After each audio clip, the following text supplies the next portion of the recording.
younger sons cannot marry where they like. Unless they like women of fortune, right? But some of us have worked so hard we cannot afford to lose our status, especially when it's so important to us.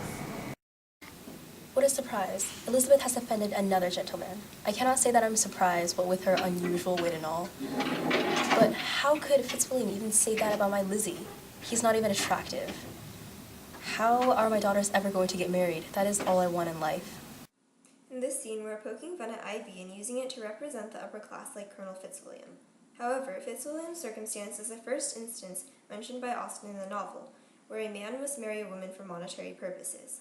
Unlike when Darcy expresses how much he and Elizabeth differ in their social standings, Fitzwilliam is the younger son of Mr. Darcy's uncle and must marry someone wealthy himself. Colonel Fitzwilliam is unconsciously prideful, as portrayed by his lack of thought, as he states, "Our habits of expense make us too dependent, and there are not many in my rank of life who can afford to marry without some attention to money," to Elizabeth. Mrs. Bennett is stuck in a predicament similar to Fitzwilliam's, but very common for her times. She gains her pride from setting up her daughters with any wealthy suitor, showing just how frivolous she is. She is unconcerned for her daughters in many ways apart from wanting to marry them off. Mrs. Bennett always finds a way to embarrass Elizabeth and Jane with her folly and lack of sense and conduct, especially during large social gatherings where potential male suitors are around. Her pride primarily stems from her daughters' beauty and, consequently, their ability to be married off. In vain I have struggled. It will not do. My feelings will not be repressed. You must allow me to tell you how ardently I admire and love you. I met your family, and they're all very embarrassing as well. In particular, your mother and younger sisters.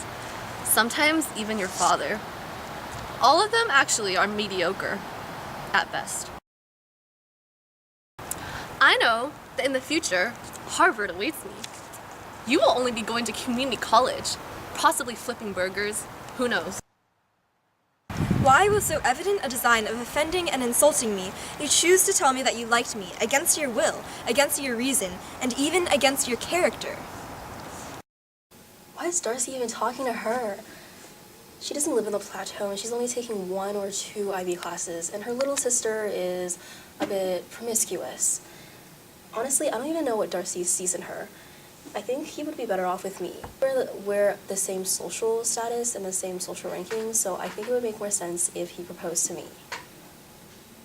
In this scene, Darcy and Elizabeth exhibit their different types of pride, whereas Darcy is proud due to the nature of his upbringing, as expressed by his repeated claim that Elizabeth is of a lower social class than him.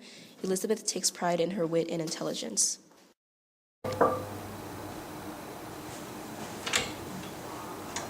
Welcome, Elizabeth. I'm so glad you could visit me in my new, wonderful, lovely, well-refurbished, warm, nicely groomed, newly refurbished, decorative abode. Why, yes, your house looks quite lovely. And did I say it was newly refurbished? Just look at this furniture. My new wife, Charlotte, and I. Yes, she is quite lovely. We are having a wonderful time adjusting to our new lives together. The highly esteemed yet humble Lady Catherine has already invited us to her grand estate at Rosings this evening. Elizabeth, make sure to put on your best attire. But don't worry, it doesn't have to be too high class. Lady Catherine likes to have the distinction of class preserved. Oh my god, that sniveling Mr. Collins doesn't have real social status. I only invite him over to my estate because he's a clergyman and because he shuts up whenever I interrupt. But did you see how Elizabeth was acting? How rude. Who does she think she is? Women should be humble and subservient, especially in the presence of those of higher rank. Mr. Collins portrays a restrained type of pride. He is proud about his current situation in life, especially his connections with Miss Catherine de Bourgh and his new wife. He deceitfully incorporates his pride into his diction, apologies, and lengthy explanations, as depicted by his greeting of Elizabeth to his humble abode. In this scene, Austen also emphasizes how Elizabeth's pride stems from her awareness of her wit. She is aware that Mr. Collins expects her to feel regretful of her choice to deny his offer of marriage. However, she does not allow that to show. Her pride is more subtle, but also guides her actions. Finally, Catherine de Bourgh's pride is extremely obvious as it stems from her wealth and high status. This pride is depicted through her eagerness to point out others' mistakes and to make suggestions.